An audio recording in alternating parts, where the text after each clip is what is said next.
2025년이 이제 몇 시간 남지 않았습니다. 지금 한 4시간도 안 남은 것 같은데요. 우리 옆 사람 보면서 고백해 볼까요? 지금까지 지내온 것 하나님의 은혜였습니다.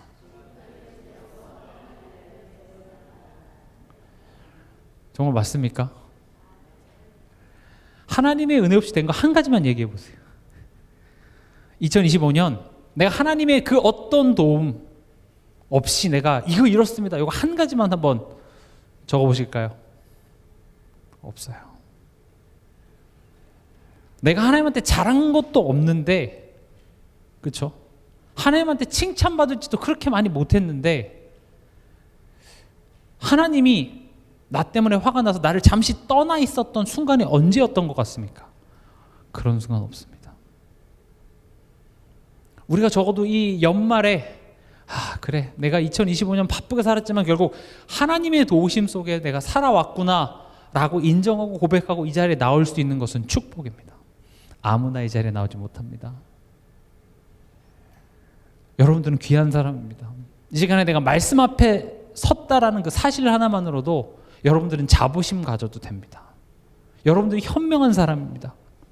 그래, 내가 이 연말에 지금 이 시간에 다른 자리에 있어도 될 텐데요, 내가 말씀 앞에 서 있다? 최고의 사람입니다. 우리 또 한번 고백해 볼까요? 2026년 하나님께서 하실 일을 기대합니다.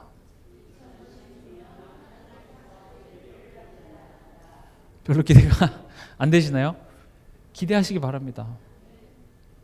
항상 강조드리잖아요. 하나님은 내가 하나님께 구한 것보다 더 좋은 것을 항상 주십니다. 내가 구한 것보다 항상 더 좋은 것을 주시려고 하시는 것이 하나님입니다. 하나님은 성도를 힘들게 하고자 하는 하나님이 절대 아닙니다. 만약 여러분들에게 그 힘듦을 허락하셨다면 그 힘듦보다 하나님이 주고자 하는 것이 압도적으로 크기 때문에 그렇습니다. 기대하시기 바랍니다. 하나님은 계속 얘기합니다. 내가 너를 위해서 내 아들을 아낌없이 십자가에 못 박을 정도로 내가 너를 사랑한다. 내 마음을 의심하지 말라. 하나님의 마음을 의심하지 마시기 바랍니다. 2026년 분명 하나님께서는 여러분들로 하여금 감사할 수밖에 없는 그런 일들로 가득 채우실 줄 믿습니다. 이 자리에 나오신 여러분들은 그것을 지금 소망하는 거예요. 기대하는 거예요. 저는 여러분들의 한 해가 그런 한 해가 되길 바랍니다. 지금 이 시간은요, 우리가 한 해를 돌아보고 나를 점검하는 시간입니다. 우리가 그냥 막연하게 내년은 좀 나아지겠지 이렇게 생각하는 것을 보고 우리는 맹신이라고 합니다. 이제 안 믿는 사람들은 사주 보러 다닌다든지 무당 찾아가서 내년엔 좀 어떻겠습니까? 그냥 거기 가서 좋은 소리 듣는 게 전부죠. 그러나 내가 변해야 됩니다. 왜냐? 하나님이 원하시는 것은 내가 하나님의 사람으로 온전해지는 것을 원하기 때문에 내가 가만히 있고 내가 변하지 않는데 하나님이 내 위주로 모든 것을 좋게 해주실 수 있는 능력이 있으나 내가 변하지 않는다면 하나님께서는요, 나를 변하기 위해서 내가 가지고 있었던 것도 잠시 빼앗아 가시는 하나님이더라고요. 성경에 보니까. 하나님이 원하는 건요, 내가 변하는 겁니다. 우리의 항상 불평은 뭐죠? 하나님 왜 저 사람이 내 마음에 들지 않습니까? 하나님 왜 이런 환경이, 하나님 왜 직장이, 하나님 왜 교회가, 하나님 왜 우리 가정이, 내 남편이, 내 아내가, 내 자녀가, 그들을 변화시켜줘서 나를 편하게 해주세요라고 하지만 너를 편하게 해주는 건 나야. 하나님이 여러분들을 편하게 해주셔야 됩니다. 오히려 하나님으로부터 받은 그 평안함을 가지고 여러분들이 그 사람들을 살려야 되는 것이죠. 결국 내가 변해야 됩니다. 내가 하나님의 사람으로. 하나님의 사람으로 변한다는 것은 어떤 대단해진다는 것이 아니라 나는 하나님의 은혜 없으면 안 되는구나, 이걸 깨닫는 거예요. 난 그리스도 아니면 난 답 없는 사람이구나. 말로만 하는 것이 아니라 그래서 더욱더 말씀 듣기를 힘들고 기도하기를 힘쓰고 앉으나 서나 그리스도, 오직 그리스도, 이렇게 되는 거, 이게 하나님의 사람인 겁니다. 그렇게 될 때 사람에게 실망하지 않게 됩니다. 어떤 상황과 현실 앞에 그렇게 요동치지 않게 되는 이유가 나의 소망을 어디에 뒀기 때문에 그렇습니까? 하나님께 둬서 그래요.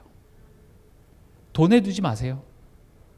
앞으로 뉴스는요 절대 이제 좀 살기 좋아졌습니다, 여러분 천천히 일하세요, 이런 뉴스는 절대 나오지 않습니다. 계속 힘들 겁니다. 그러나 기억하십시오. 축복은 하나님으로부터 옵니다. 우리가 하는 착각이 뭐죠? 내가 복을 쟁취한다고 생각합니다. 내가 뭔가 열심히 해서 얻어야 된다고 생각합니다. 그런데 여러분도 적지 않은 인생들의 경험을 통해서 돌아보세요. 내가 열심히 일해도 돈 나가는 건 한순간이에요. 그렇죠? 내가 그렇게 알뜰살뜰하게 모아도 뭐 일 사건 터지면 돈은 금방 나간다니까요. 축복도 하나님이 해주셔야 돼요.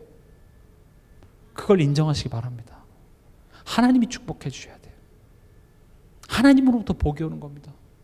그것을 아는 자가 지혜로운 자입니다.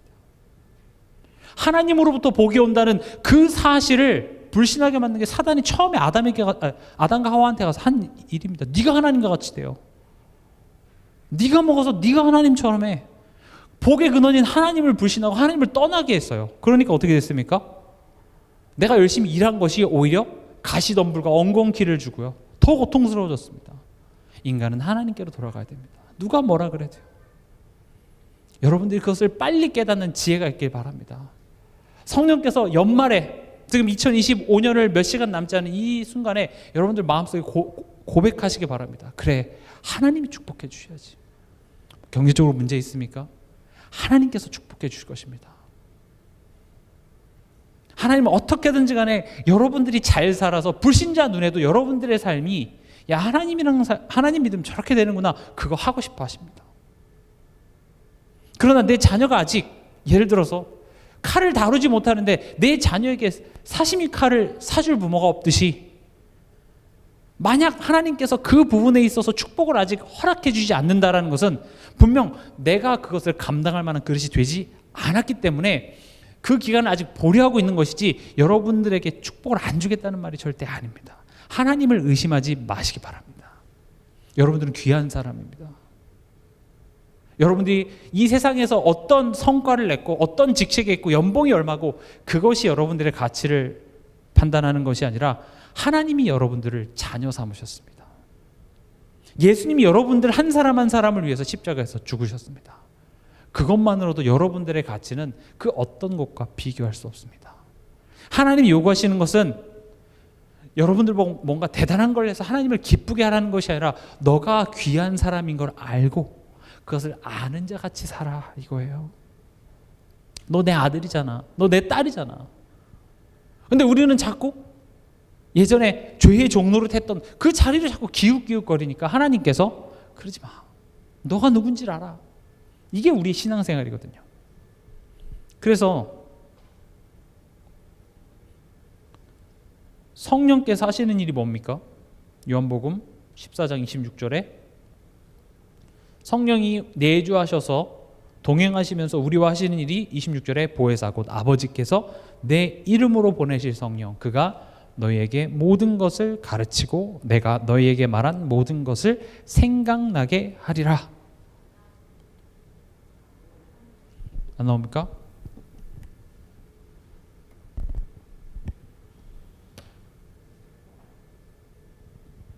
네. 가르치시고 생각나게. 이게 성령께서 우리 안에서 하시는 일입니다.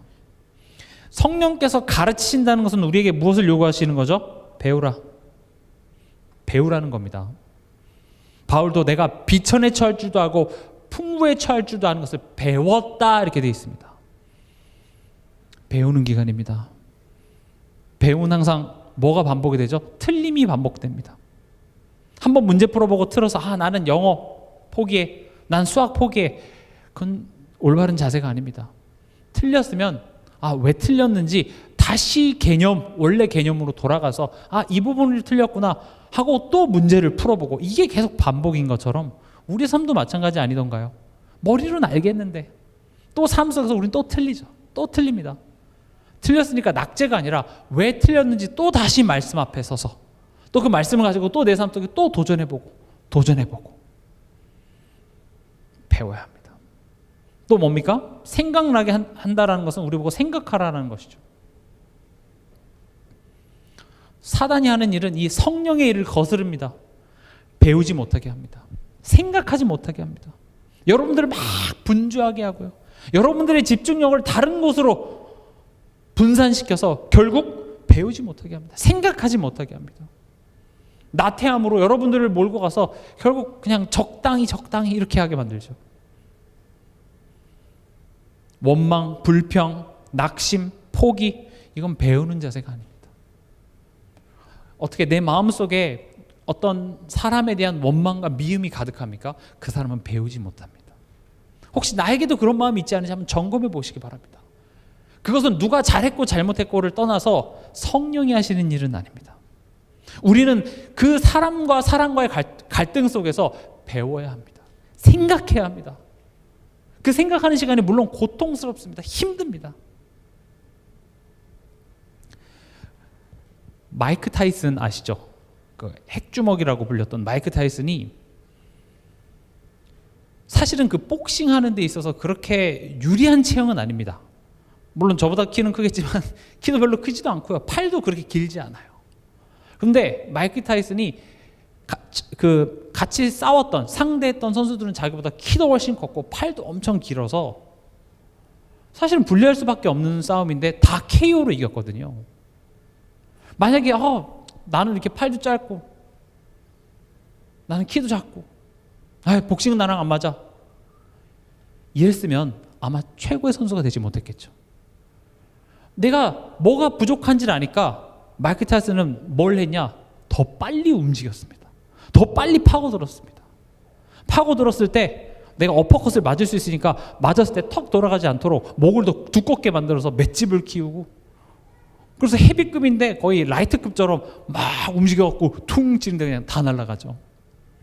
이게 배우고, 운동선수들도 배우고 생각한 자가 최고가 되는 겁니다.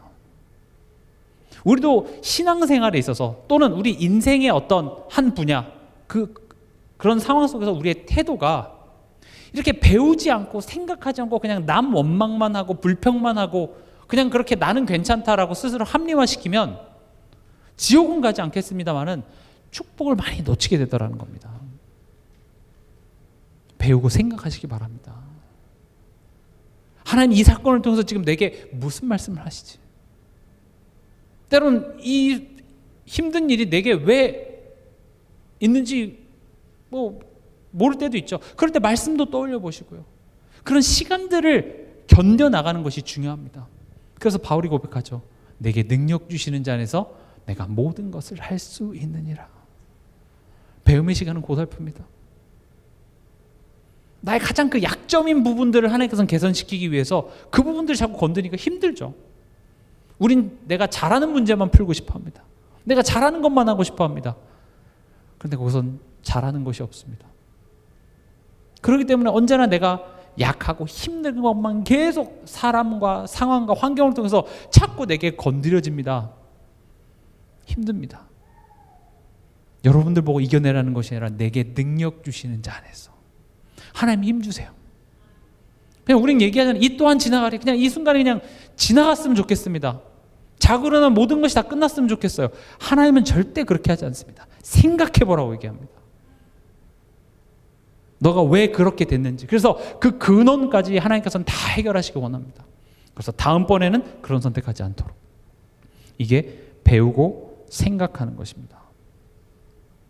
그럼 오늘 우리가 13절에서 15절 읽었는데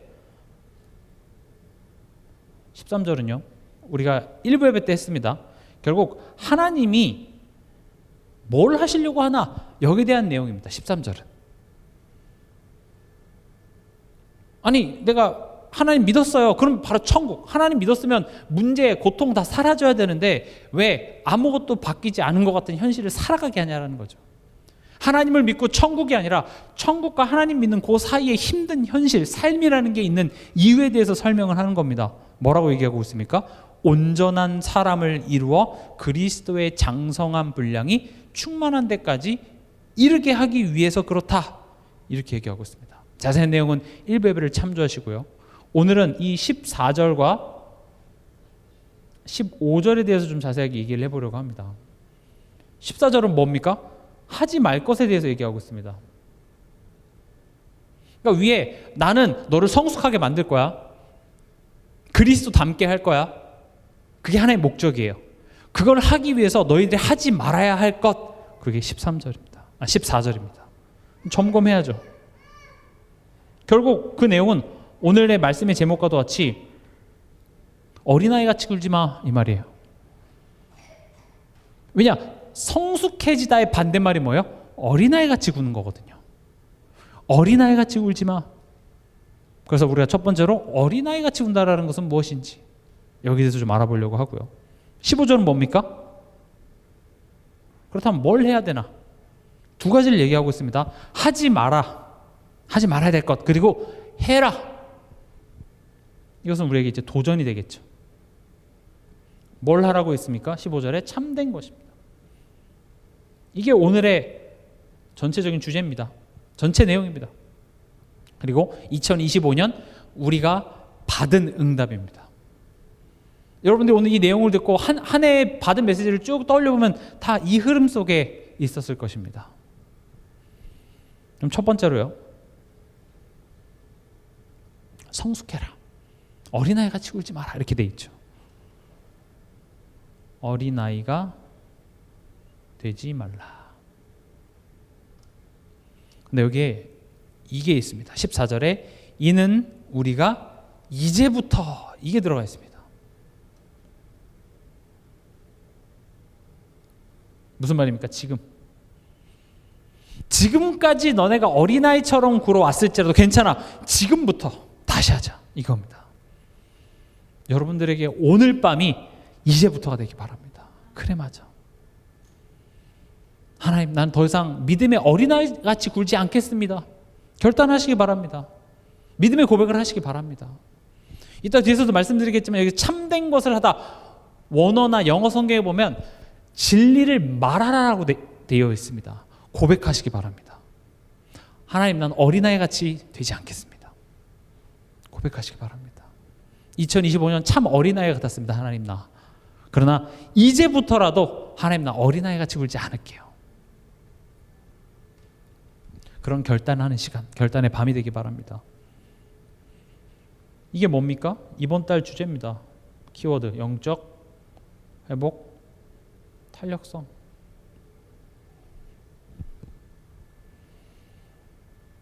내가 감정으로 좀 속상한 일이 있더라도 금방 그래 맞아 생각을 고쳐먹고 바로 내가 다시 일어설 수 있는 그 힘, 그 시간, 그게 짧은 사람일수록 멘탈이 강하다, 정신력이 강하다 이렇게 얘기하죠. 여러분들은 어떠십니까? 뭐 하나 하면 거기에 삐져갖고 뭐 몇 년 동안 하나님한테 삐져있고 우린 그렇지 않습니까? 영적 회복 탄력성. 그럼 어린아이 같다라는 게 뭘까요?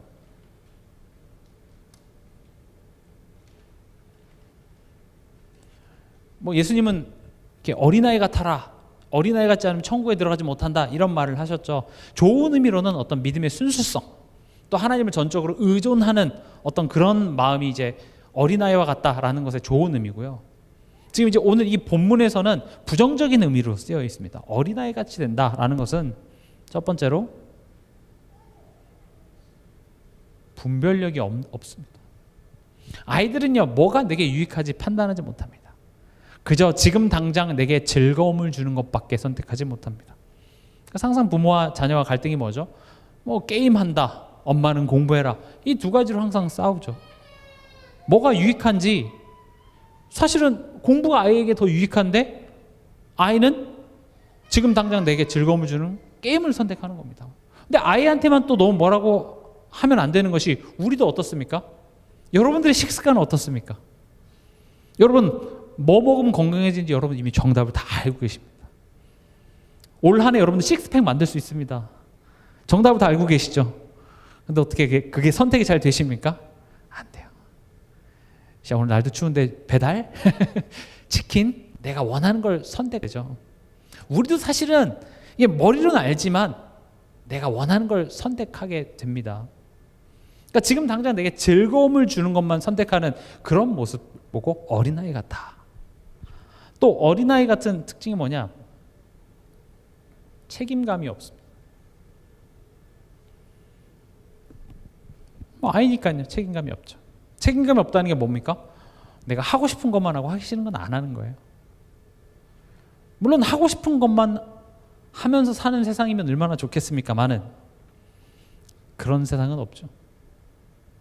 권리는 누리고 싶은데 책임은 아무것도 지고 싶지 않은 것, 이걸 보고 책임감이 없다 이렇게 얘기를 합니다. 우리도 이제 신앙생활에 있어서 사실 성경이 요구하는 것은 책임 있는 신앙생활입니다.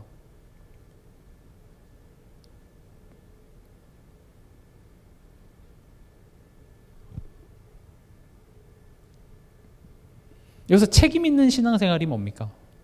우리가 그래, 나 하나님 믿었어. 십자가에서 모든 문제 다 끝냈어. 그래서 이제 하나님 자녀로서의 어떤 그런 축복들이 막 주어진다라는 것은 우리가 되게 좋죠. 근데 여러분, 하나님의 자녀가 된다라는 것은요, 이제는 우리 예수님을 영접할 때 뭐라고 영접하죠? 예수님을 내 인생의 구주로, 주인으로 영접하는 겁니다. 제가 조만간 천국에 대해서도 좀 강의를 해보려고 하는데, 여러분, 천국에 대해서 우리 굉장히 오해를 많이 하고 있습니다. 천국이라는 단어는 하나님의 나라입니다. 근데 우리가 삼부예배 때도 들었다시피 여호와의 이름을 망령되이 부르지 말라라고 했기 때문에 함부로 하나님이라는 말을 유태인들은 부르지 않습니다. 그래서 아도나이라든지 이렇게 그 여호와를 지칭하는 다른 것으로 하나님을 지칭해요. 그래서 마태복음에는 하나님의 나라라는 단어 대신에 뭐가 있냐? 하늘. 그래서 천국이에요. 그래서 천국은 우리가 생각하는 게 뭐가 떠올라요? 죽어서 가는 나라가 떠오르죠. 근데 물론 내세에 죽어서 가는 천국도 있지만 엄밀히 따지면 하나님의 나라는 하나님의 통치 속에 들어가는 겁니다. 이해가 되십니까? 하나님의 나라에 들어간다라는 말은 내가 이제 하나님의 통치 속에 들어가는 거예요. 그래서 내가 예수를 주라 시인한다고 되는 게 아니라 정말로 그 말씀 앞에서 내가 그분의 말씀을 순종하고 내 생각이 죽어지고 어린아이와 같이 하나님을 내가 의지하는 그런 마음 없으면요, 이 땅에 살면서 천국같이 산다라는 말이 이렇게 그 근심과 걱정 없이 사는 게 아니라 하나님의 통치 속에서 살아가는 게 천국에서 사는 거예요. 이해가 되십니까? 그러니까 천국에 대해서 잘못 이해하니까 불신자들 중에서는요, 살인자들도 예수 믿으면 천국 갑니까? 천국 가지. 그럼 나 하나님 못 믿어요. 이제 천국에 대하여서 어떤 지상 낙원 이렇게만 생각하니까, 그러면 이 땅에서 뭐 나쁜 짓 많이 저지르고 죽기 전에 그냥 하나님 믿으면 죽어서 천국 가는 거예요? 그게 정의로운 건가요? 이렇게 얘기를 한다고요. 애초에 천국이라는 것은 죽어서 가는 어떤 좋은 곳만 의미하는 게 아니라 거기에 가장 근본적인 내용은 뭡니까? 하나님의 통치 속에 들어가게 되는 겁니다. 그럼 정말 내가 구원받은 자는요, 내 멋대로 내 마음대로 삶을 살아가지 않게 되어 있습니다. 하나님을 믿으면 믿을수록 점점 그 하나님의 통치가 내 양심을 통하여 상황을 통하여서 나를 자꾸 변화시켜 나가게 되어 있습니다. 그 사람이 구원받았는지 안 받았는지는 알 수는 없으나 나의 신앙이 점점 하나님의 통치 속에서 말씀에 길들여지는 것이 아니라 내 멋대로 살아가는 인생으로 간다? 하나님의 통치 속에 있는 거 아닐 수도 있습니다. 그것은 본인만이 알겠죠. 여러분들은 어떻습니까? 그러니까 우리가 하나님의 자녀가 됐다 하니까 거기에 대한 어떤 축복과 구원 받았으니까 뭔 짓 해도 괜찮아, 이런 이야기만 하지 진짜 천국에 대한 의미가 없으니까 이게 구원파 비슷한 신앙이 되는 거예요. 그래서 한국에 요즘에 기독교인들이 얼마나 욕을 먹고 계신지 여러분 상상도 안 될 겁니다. 그래서 중고등부 아이들이 학교에서 나 기독교라는 말을 못해요. 애들한테 이상한 사입이, 그냥 기독교라고 너 사입이네? 그냥 이렇게 나와요. 얼마나 욕을 먹고 있는데요. 그렇게 비춰져요. 물론 그들이 잘 몰라서 그러기도 하지만 우리 또한도 나도 지금 잘못 믿고 있지 않나? 생각해 보시기 바랍니다.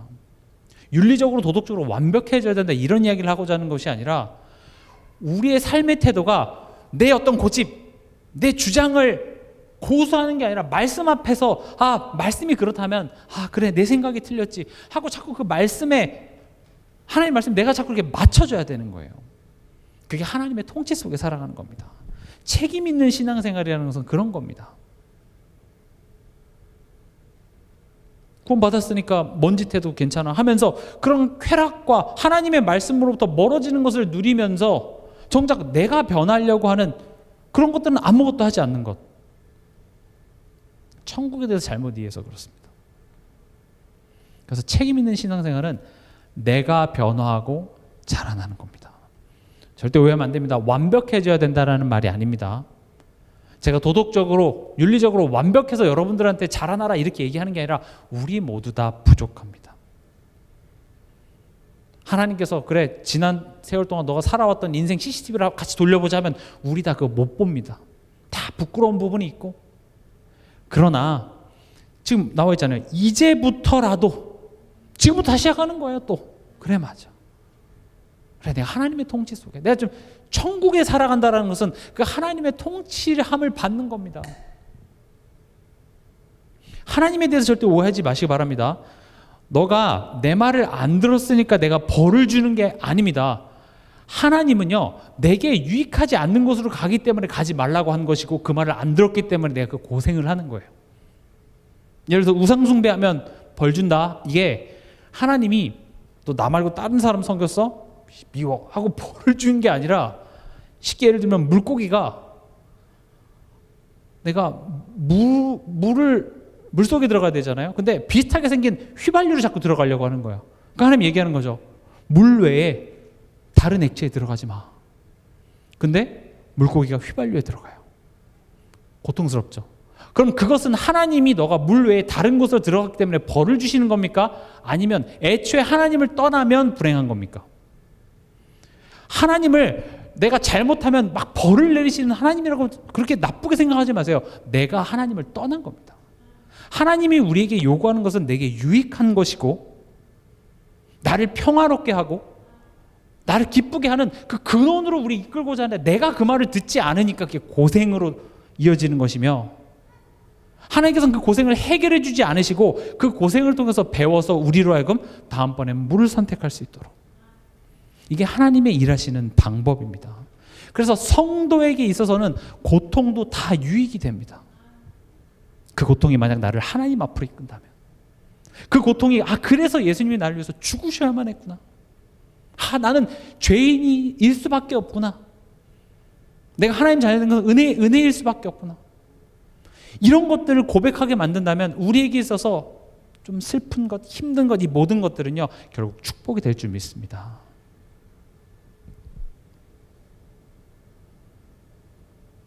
오늘 본문에 보면 사람의 속임수와 간사한 유혹에 빠져 온갖 교훈의 풍조에 밀려 요동하지 않게 하려 함이라 돼 있죠. 풍조가 뭡니까? 바람과 파도입니다. 한글 성경에는 이게 좀 뭉뚱그려서 해석이 되어 있는데 지금 성도를 배에 비유하고 있습니다. 그러니까 원어나 영어 성경에 보면 파도의 앞뒤로 토스 당하지 말라 이렇게 돼 있고요. 바람에 여기저기 날려다니지 말라. 풍조가 그겁니다. 바람과 파도.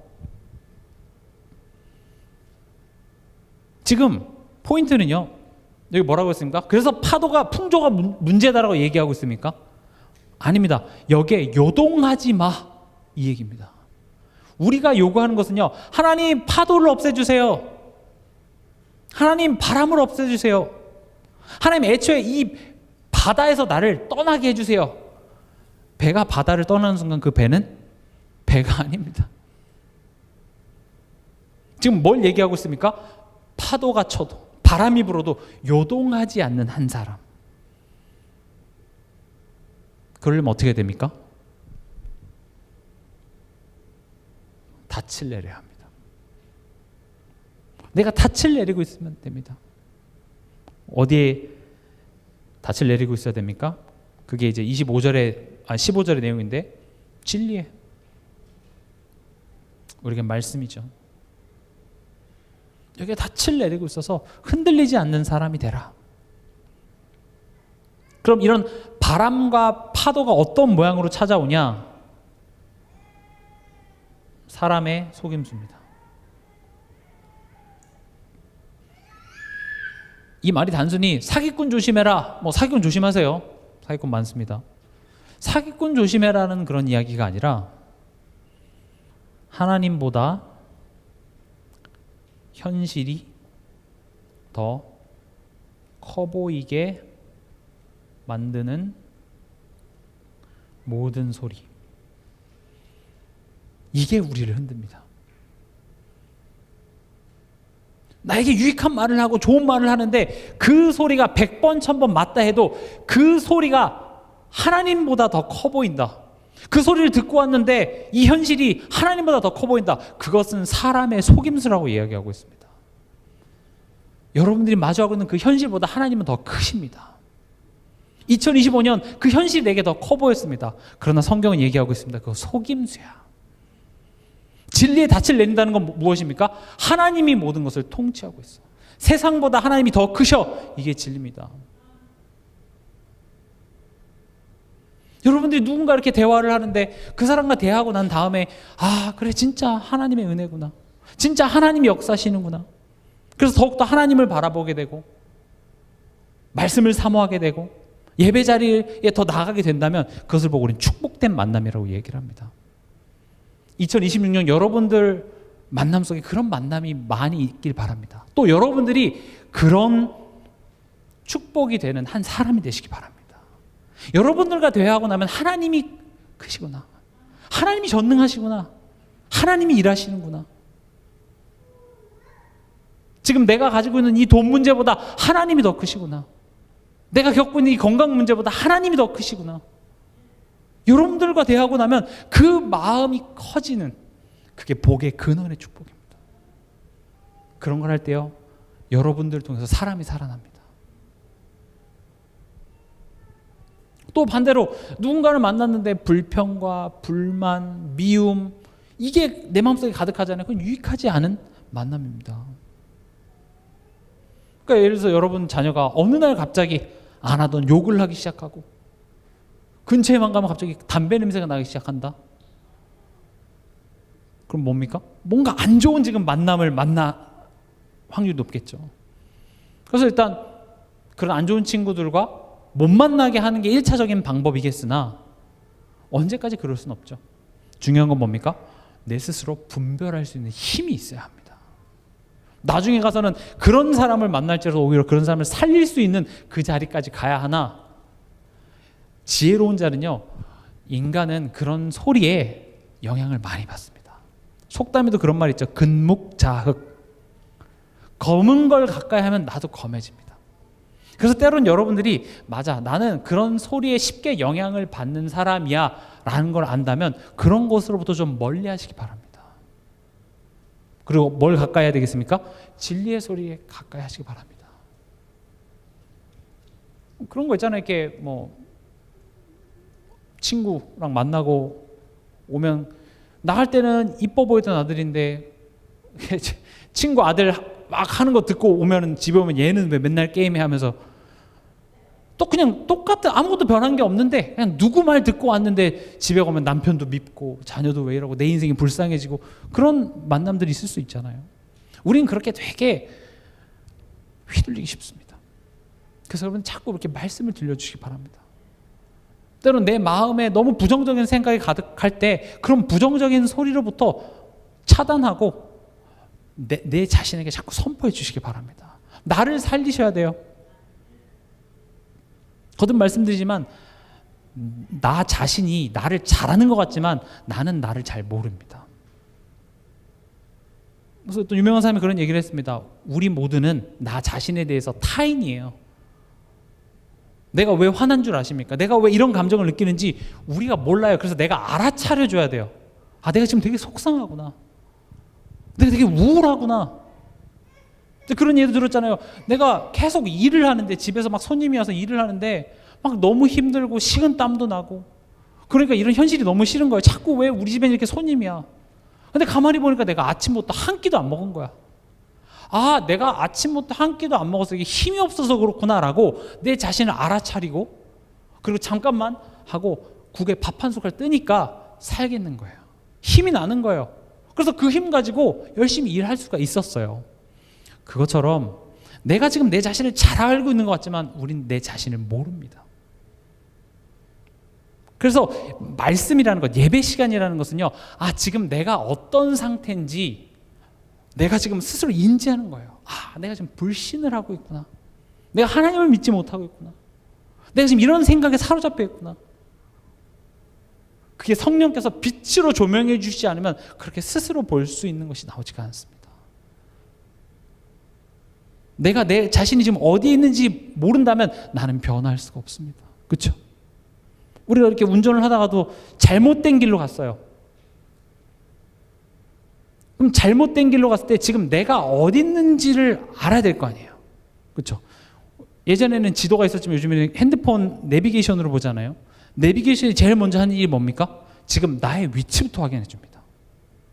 내 위치가 확인되지 않으면요, 지도는 무용지물입니다. 내가 지금 어디 있는지 모르면 그 지도는 무슨 의미가 있겠어요? 내 위치를 확인해야 돼요. 예배 시간을 통해서 그게 회복되어지는 겁니다. 예배가 중요하다 말은 들었지만 정작 그 예배 시간을 통해서 어떤 일이 일어나냐. 첫 번째, 지금 내 위치예요. 나의 상태가 말씀 앞에서 벌거벗은 것처럼 다 하나님 앞에 드러나는 거예요. 그래서 로마서 12장에 나와 있죠. 너희 몸을 거룩한 산 제물로 드리라. 이 시간이 2025년 나의 영적 상태, 여기서 말하는 영적 상태는 하나님과 나와의 관계가 어땠는지 돌아보는 그런 은혜가 있길 바랍니다. 그런 사람은 2026년에 달라질 수 있습니다. 그러니까 이제 우리 삶 속에는 이런 식으로 우리를 힘들게 하는 사람들이 꼭 존재합니다. 이런 악인들이 있습니다. 그래서 제가 현장에서 가장 많이 받는 질문 중에 하나가 하나님은 왜 이런 악인들을 내버려 두시냐 이겁니다. 그렇죠? 하나님이 능력 가지고 계시고 하나님이 나를 사랑하신다면 나를 이렇게 힘들게 하고 나를 어렵게 하고 나를 속상하게 만드는 이런 사람들을 하나님이 충이 먹어 죽게 한다든지, 그렇죠? 없애주면 좋겠는데 그렇지 않아요. 오히려 악인들이 더 큰 소리를 내요. 그렇잖아요. 더 막 날뛰고 더 잘 살아요. 나는 힘들어 죽겠는데. 근데 성경에 반복되어지는 내용들을 보면은요, 하나님은요, 이스라엘 백성들이 잘못할 때마다, 못 깨달을 때마다 강대국으로 갑니다. 하나님이. 그래서 하나님이 강대국한테 얘기하는 거예요. 야, 이스라엘 쳐. 이 모든 배후세력이 누구예요? 하나님이 악인들을 막 요동시켜서 이스라엘을 공격하게 만듭니다. 그리고 이제 이스라엘 백성들한테 가는 거예요. 너네 자꾸 그래봐. 그래서 이제 악인들이 쳐들어오는 거죠. 근데 하나님은 어떻게 해요? 막 하고 악인들이 쳐들어오니까 하나님이 이스라엘 백성의 편이 되어 주셔서 그 악인들을 다 물질러 버려요. 뿌리까지 뽑아내요. 이스라엘 역사는 그것의 반복입니다. 십자가도 그거 아니던가요? 사단을 통하여서 가룟 유다 마음에 예수 팔려는 생각을 집어넣어서 오히려 그것을 통하여서 예수를 죽였는데 그 예수의 죽음이 뭐였습니까? 그 마귀를 멸한 일이 되는 겁니다. 쉽게 말하면 여러분들을 힘들게 했던 그런 사람에 대해서 여러분들이 악감정을 품고 복수하려고 하지 마세요. 하나님은 그 악인을 통해서 일을 하고 계십니다. 나는 악역을 하는 배우가 있으면 나는 주인공 역할을 잘 감당하면 돼요. 하나님이 내 편이시기 때문에 그렇습니다. 때로는 그런 악인들이 내 마음을 속상하게 해서 힘들 수 있습니다. 하나님을 의지하시기 바랍니다. 복수의 화신이 되지 마시기 바랍니다. 하나님이 통치하고 계십니다. 고단하고 힘들고 속상하면 하나님께 의지하세요. 하나님은 이런 연약한 우리의 모습을 공감하십니다. 이것밖에 못해? 야, 나 때는 십자가도 메고 다 했어! 막 이렇게 하나님이 하시지 않고, 그래, 맞아. 힘들지. 내가 힘이 돼줄게. 공감하십니다, 하나님은. 그러나 하나님 얘기하십니다. 내가 이미 승리했다. 전쟁은 누구에게 속한 겁니까? 하나님께 속한 겁니다. 그래서 악인과 싸우려고 아둥바둥하지 마세요. 인간적인 감정에 속상할 수는 있으나 그 속상함이 오히려 하나님 앞에 나를 이끄는 계기가 됐다면 그것 또한 감사하세요. 감사합니다.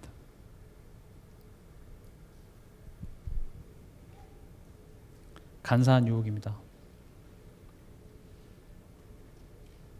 간사한 유혹은 하나님보다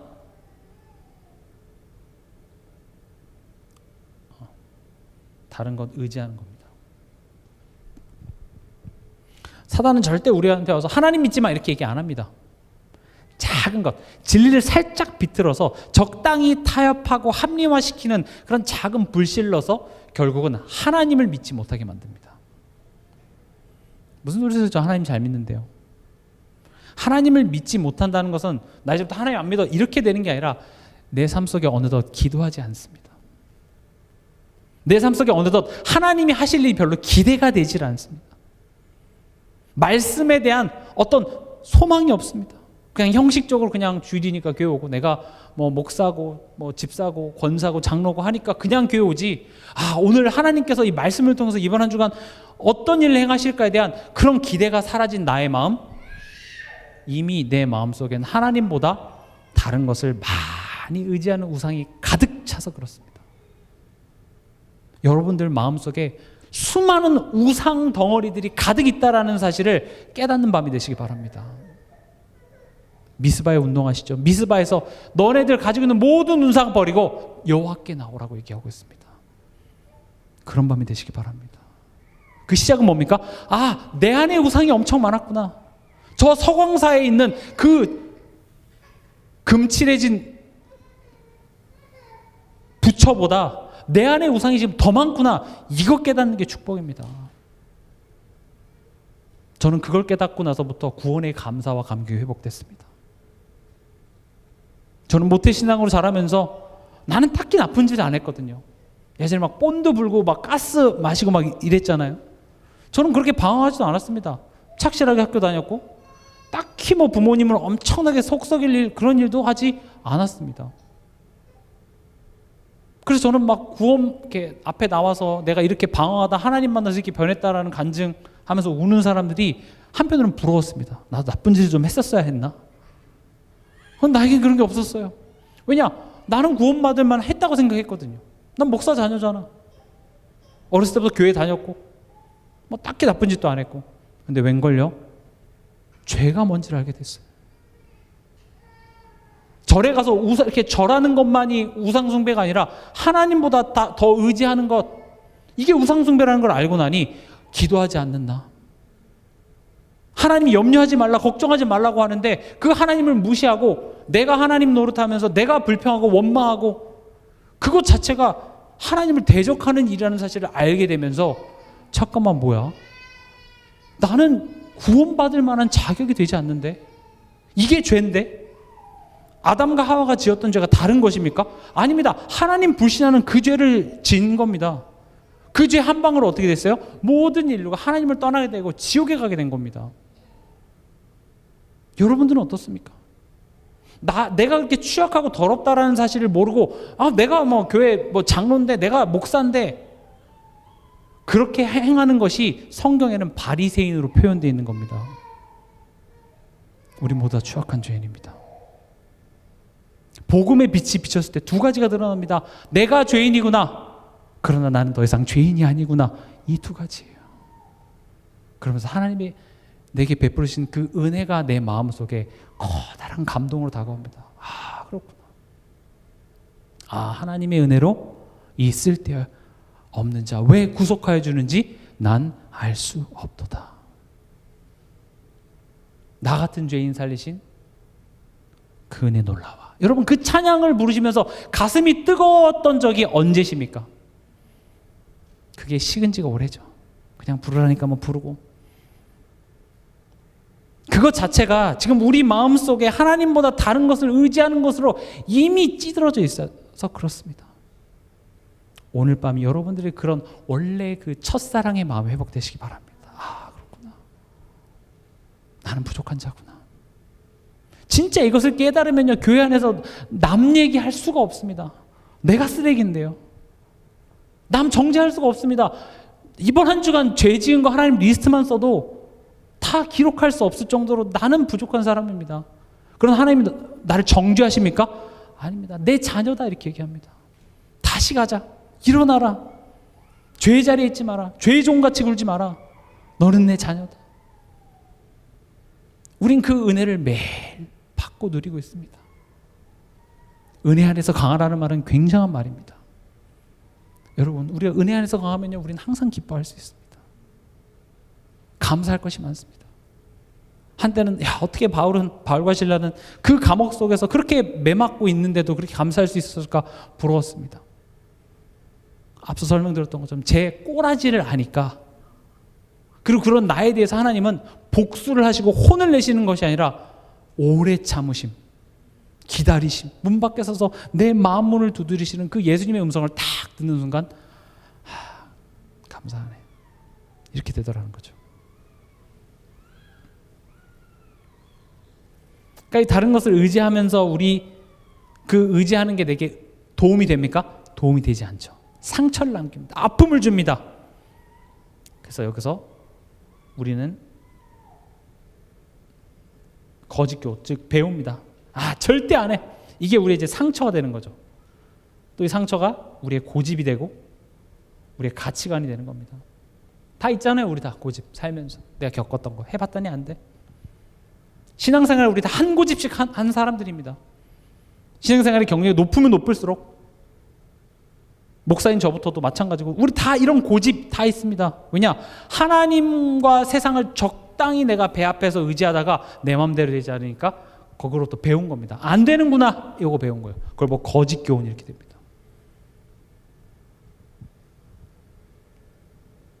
그래서 얘기합니다.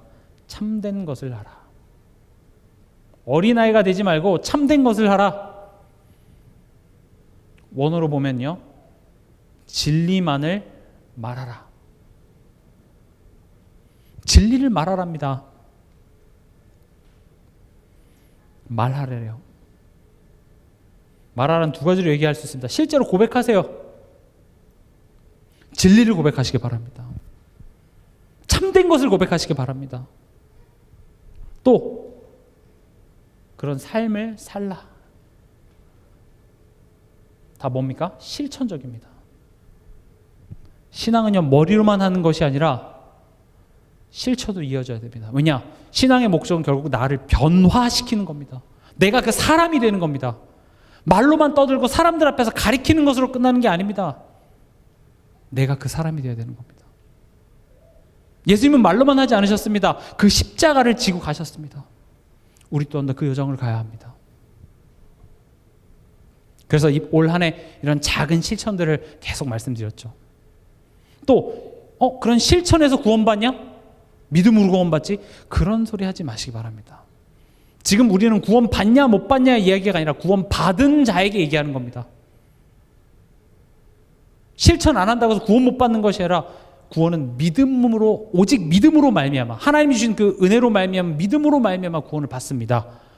근데 복음은 구원받고 끝이 나는 것이 아니라 구원받은 자로서 하나님의 영광에 이르는 자리까지 가는 것, 이게 복음의 전체적인 내용이기 때문에 하나님이 얘기하는 것입니다. 너가 그 한 사람이 되라. 성령이 우리에게 임하셔서 동행하시는 이유도 우리를 그 한 사람으로 만들어내기 위함입니다. 뭘 만든답니까? 증인. 증인은 뭡니까? 본자입니다. 보셨습니까? 본자는 다릅니다.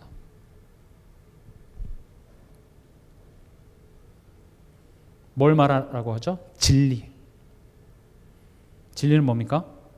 변하지 않는 사실이죠.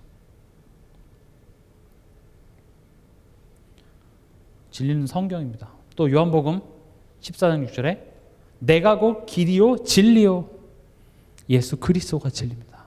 성경이 진리고 예수 그리스도가 진리입니다. 그러나 우리가 한 주간 세상에 살아가면서 우리가 진리라고 듣는 소리가 있습니다. 치킨은 교촌이 진리라면서요. 삼겹살은 두꺼운 게 진리고, 요즘에 이제 그런 말이 있어요. 왜냐, 그게 맞다 이거죠. 여러분들이 이번 한 주간 동안 뉴스를 통해서 친구들과의 대화를 통해서 뭐가 진리라고 들었습니까? 우리가 듣는 수많은 진리의 소리들이 있습니다. 진리라고 주장하는. 근데 내 안에 진리가 없으므로 우린 진리에 서지 못합니다. 내가 들어야 그 진리를 말할 수 있습니다. 내가 지금 말하는 것은 내 안에 있는 것이 나옵니다. 제가 그 비유 들었죠. 오렌지를 꽉 짜면 그 안에서 오렌지 주스밖에 안 나옵니다. 짠 사람이 원인이지만 결국 내 안에 있는 게 나오더라는 것이죠. 그럼 지금 내가 무슨 고백을 하고 무엇이 내 안에서 나오느냐가 내 안에 있었던 것입니다. 원망이 많습니까? 지금 내 안에 원망이 많은 겁니다. 내 안에 화가 많습니까? 내가 화가 나옵니까? 내 안에 화가 많은 겁니다. 내가 진리라고 붙잡고 있는 모든 것들은 다 변해버릴 것입니다. 진리를 말하기 위해서는 우린 진리 안에 거해야 됩니다. 진리의 말씀을 내게 들려줘야 됩니다. 앞서 설명드렸던 것처럼 인간은 듣는 거에 굉장히 영향을 많이 받기 때문에 내가 말씀의 은혜에 한 1년 정도 말씀과 상관없이 살아가잖아요. 불신자와 다를 바가 없습니다. 그래서 얘기합니다. 이제부터라도 어린아이같이 굴지 말고 참된 것을 하라. 진리를 말하라. 말하면 들어야죠. 기도하시기 바랍니다. 하나님, 나의 이 황폐해진 이 마음밭을 하나님께서 봄비를 내려주시 촉촉히 적셔주사 말씀이 들리게 해주시옵소서. 어느덧 복음에 대해서 하나님의 사랑에 대해서 이렇게 식어버린 나의 마음을 회복시켜 주시옵소서. 그걸 보고 부흥이라고 얘기합니다. 부흥은 숫자가 많아지는 것이 아니라 원래 상태로 회복되어지는 게 부흥입니다. 우리 교회가 부흥되길 바랍니다. 수많은 교회는 숫자적인 부흥만 얘기합니다. 그것은 의미가 없습니다. 진짜 여러분 심령에 내가 처음에 예수를 믿고 흘렸던 그 눈물이 지금 더욱더 풍성해져야 맞아요. 더욱더 감사해줘야 돼요. 더욱더 어린아이와 같이 오래 신앙생활 한 사람일수록 제일 앞에 앉아서 오늘 그 말씀에 또 감격하고 말씀을 사모하고 말씀이 그런가요? 상고하고 이렇게 되는 것이 부흥의 모습입니다. 저부터도 아니에요. 성경 좀 안다고 사역 좀 해봤다고 이미 교만해진 제 머리. 그래서 저도 반성합니다. 회개합니다. 오늘 밤에 다시 내 마음속에 그렇게 식어져 버린 복음에 대한 그 마음이 회복되길 바랍니다. 오늘 밤에 여러분 그렇게 기도하시길 바랍니다.